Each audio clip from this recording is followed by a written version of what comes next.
कल हिकिड़ो वीडियो असां पंहिंजे चैनल ते अपलोड कयो। हिकु पोड़ी माई जो वाक़ियो तव्हांखे ॿुधायोसीं जंहिंमें जलाल चांडियो इस्पताल में दाख़िल हुयो त हिकु पोड़ी शख़्स 1500 रुपया जलाल चांडे जे लाइ मदद तौरु खणी आई। उहा पोड़ी केरु हुई ऐं उन पोड़ीअ ते जलाल चांडे जा कहिड़ा थोरा हुया, पाण कुझु टाइम पोइ ते हलंदासीं। इन पोड़ीअ जे बारे में पाण ज़िंदगीअ जे बारे में ॻाल्हाईंदासीं त जलाल चांडे जा कहिड़ा थोरा थियल हुया ऐं पोड़ी जेका हुई उहा कहिड़ा थोरा लाइण आई हुई जलाल चांडे खे इस्पताल में। मिलण बाई दुआऊं बि ॾिनई ऐं 1500 रुपया मदद तौरु बि खणी आई।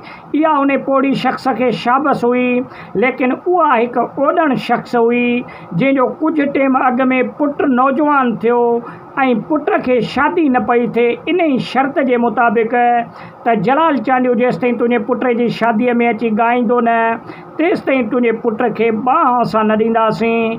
त पोइ इहा पोड़ी शख़्स पंहिंजे मुड़ुस खे मोकिलियो जलाल चांडे वटि त जलाल चांडे इन्हनि जूं सभई ॻाल्हियूं मञे करे ऐं इन जे पुट जी शादीअ में शिरकत बि जलाल चांडे कई। ऐं उन खां अलावा जलाल चांडे इन्हनि जी शादीअ में जेके बि पैसा ॾोकड़ घोर मिलिया हुया उहे बि सभई हिननि खे ॾेई करे हिननि जी महफ़िल मुफ़्त में ॻाई।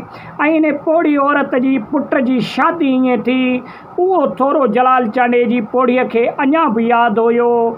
जेका पोड़ी जॾहिं जलाल चांडियो इस्पताल में दाख़िल थियो त इहा पोड़ी शख़्स जलाल चांडे सां मिलण आई ऐं जलाल चांडे खे दुआऊं बि ॾिनई ऐं 1500 रुपया तोहफ़नि तौरु ऐं मदद तौरु ॾिनई त जलाल चांडियो बीमार आहे इस्पताल में, उनजो ख़र्चो थींदो हूंदो।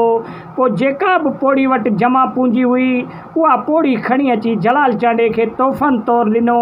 दोस्तो, जलाल चांडियो जॾहिं बीमार हुयो निजी इस्पताल में दाख़िल हुयो त जलाल चांडे सां हज़ारे माण्हू मुलाक़ात करण ईंदा हुया।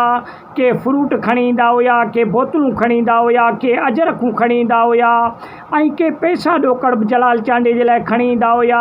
लेकिन इन पोड़ीअ शख़्स जो हिकु किसो तमामु घणो मक़बूल थियो इस्पताल वारो, छाजे करे जो इहा पोड़ी शख़्स हिकु ग़रीब हुई ऐं इन जे दिलि खे सलाम आहे जेका पंहिंजे ॻोठां निकिरी करे जलाल चांडे सां इस्पताल मिलण त आई, लेकिन 1500 रुपया जलाल चांडे खे जेको आहे सो मदद बि तौरु बि ॾिनई त मतां जलाल चांडे खे पैसनि जी ज़रूरत हुजे।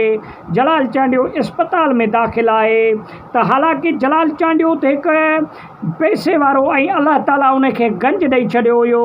जलाल चांडे वटि बि खोड़ सारा पंहिंजी दौलत ऐं पैसो गठे थियल हुयो, लेकिन इन पोड़ीअ जे ईमान ऐं इन पोड़ीअ जे जज़्बे खे सलाम आहे जेका इहा पोड़ी जलाल चांडे सां मिलण आई इस्पताल में।